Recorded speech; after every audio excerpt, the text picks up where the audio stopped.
CPM Narayana గారు మన తీరుగా పుట్టాడు కూడా మనం నేను పక్క టీడీపీ ఎంతవరకు మీరు పూజాహాని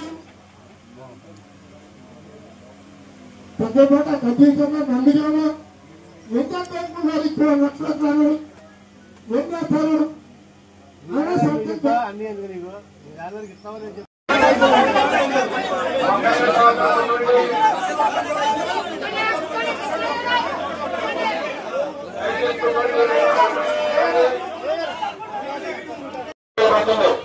ఒక క్యాపిటల్ నిర్మాణం అనేది చేయాలంటే చూసుకోలేదు పట్టింది.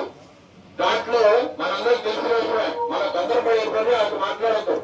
ఇక్కడ స్పోర్ట్స్ సిటీ వస్తుందంటే అది ఇంటర్నేషనల్ స్పోర్ట్స్ సిటీ. మనకంటూ ఒక చిన్న చిన్న ఏనంటే మీరు